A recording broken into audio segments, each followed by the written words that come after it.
मारो इसे और मारो इसे, ये इसी लायक है।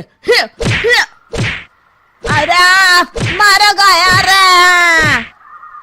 सरपंच जी, कालिया को चोरी करते हुए हम सब ने रंगे हाथ पकड़ा है। अब इसे गांव से बाहर निकाल देने में ही हम सबकी भलाई है।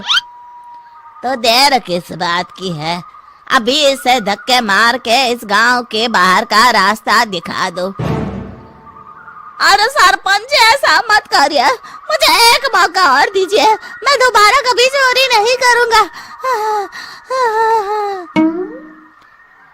लेकिन गांव वाले उसकी एक नहीं सुनते और उसे मार मार के गांव की सीमा के बाहर निकाल देते हैं।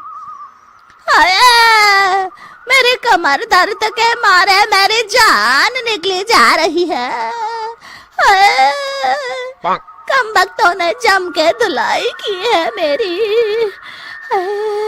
अरे भगवान करे इनके गांव में भूचाल आ जाए, धरती फट जाए और सब गांव वाले उसमें समा जाए। चलते चलते कालिया जंगल में पहुंच जाता है। उसे वहां एक प्रयोगशाला दिखाई देती है। अरे इस जंगल में ये अजीब सा दिखने वाला घर किसने बनाया है, चल कर देखना पड़ेगा। कालिया प्रयोगशाला के पास चला जाता है। दो वैज्ञानिक प्रयोगशाला में बातें कर रहे होते हैं। बधाई हो डॉक्टर चमन, आखिरकार हम दोनों ने मिलकर एक ऐसी घड़ी का आविष्कार कर लिया है जिसे पहनकर कोई भी इंसान गायब हो सकता है। हाँ हाँ, तुमने बिल्कुल सही कहा डॉक्टर जर्माटो। अब कल सुबह ही हम इस जंगल से निकल जाएंगे, लेकिन उससे पहले आज रात के खाने का बंदोबस्त करते हैं। हाँ हाँ, मुझे तो बड़ी जोरों से भूख लगी है, चलो चलते हैं। दोनों वैज्ञानिक वहां से चले जाते हैं। उनके जाते ही कालिया प्रयोगशाला में दाखिल होता है। अच्छा तो ये बात है। कालिया बड़े से कांच के अंदर रखी घड़ी को बाहर निकाल लेता है और अपनी कलाई पर बांध लेता है। फिर घड़ी में लगा बटन दबा देता है। कालिया को एक जोरदार झटका लगता है। कालिया अपने आप को आईने में देखता है तो उसका पूरा शरीर पूरी तरह से गायब हो चुका होता है। अब तो जो चाहे वो कर सकता हूँ। सबसे पहले मैं उन सभी को सबक सिखाऊंगा। गांव वालों, मैं आ रहा हूँ।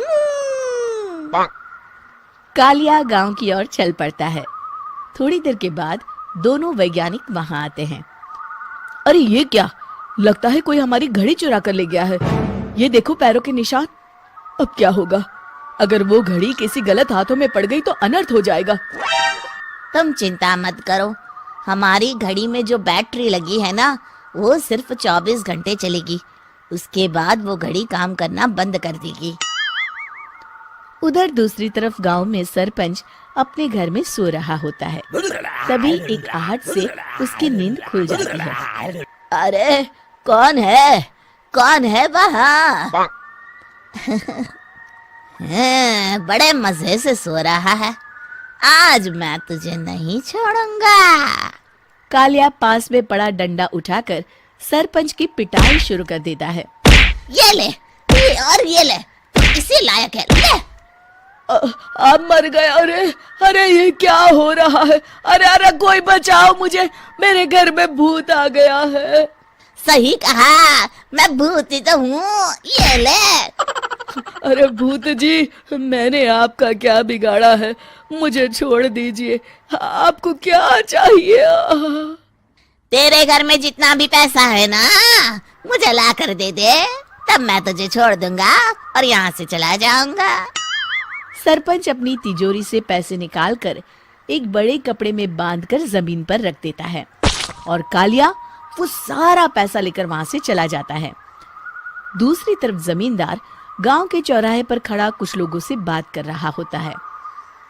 इस कमीने जमींदार ने भी मुझे बहुत पीटा था, इससे भी बदला लेना तो बनता है। हाँ? जमींदार अचानक अपने आप को चांटे मारने लगता है। अरे भाई ये क्या हो रहा है? जमींदार साहब अब ठीक तो है ना? अरे मुझे नहीं पता भाई।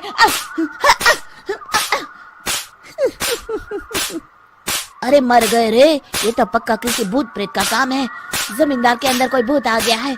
इससे पहले कि ये हमारे अंदर आ जाए, मनोहर भाई अपनी जान बचानी है तो भागो यहाँ से। ये क्या? अरे बाप रे बाप, मुझे तो भूतों से बड़ा डर लगता है। मैं तो चला यहाँ से। अगली सुबह इस घटना से पूरे गांव में दहशत फैल जाती है। सभी गांव वाले आपस में बात करने लगते हैं। अरे भाई, पता नहीं कहाँ से हमारे गांव में एक भूत आ गया है। उसने कल रात को सरपंच और जमींदार की खूब पिटाई की और उनके सारे पैसे भी लेकर चला गया। हाँ भाई हाँ, ये भूत तो मुझे बड़ा अजीब लगता है। मेरी समझ में नहीं आता कि भूत उन पैसों का करेगा क्या। अरे तेल में पकोड़े बना के तलेगा बेवकूफ। इस बात की चिंता करके कहीं वो भूत हमारे घर में ना आ जाए। तुम बिल्कुल सही कह रहे हो आर्या, मैं भी इसी बात से घबरा रहा हूँ। अच्छा, अब मैं अपने घर जा रहा हूँ। तुम सब भी अपने अपने घर चले जाओ, उस भूत का कोई भरोसा नहीं है। हाँ। तीनों वहां से चले जाते हैं। दूसरी तरफ कालिया सारे पैसों को एक खंडर में छुपा देता है। इतने सारे रुपए तो मैंने अपनी पूरी जिंदगी में एक साथ कभी नहीं देखे। इस तरह कुछ दिनों में मैं अमीर बन जाऊंगा। आज मैं उस मोटे बब्बन को अपना शिकार बनाऊंगा। सुना है दहेज में बहुत सारे पैसे और गहने मिले हैं उसे। रात होते ही कालिया बब्बन के घर में घुस जाता है। हाँ, मिल गई तिजोरी। अब जल्दी से इसे खोलकर सारे पैसे निकाल लेता हूँ। अरे खुल जा खुल जा। खुल गई। कालिया पैसे थैले में भर ही रहा था कि तभी बब्बन उसके बगल में आकर खड़ा हो जाता है। भाई क्या कर रहा है? हाँ? अरे हट। अरे तेरी इतनी हिम्मत, मैं तेरे सामने खड़ा हूँ और तू फिर भी मेरी तिजोरी से पैसे चुरा रहा है। अरे मैं तो गायब हूँ, तू मुझे कैसे देख रहा है? कालिया अपनी घड़ी को देखता है। अरे इसे क्या हो गया है? हाय, लगता है बैटरी खत्म हो गई। अच्छा, तो आज मैं तेरी बैटरी अच्छे से चार्ज कर देता हूँ।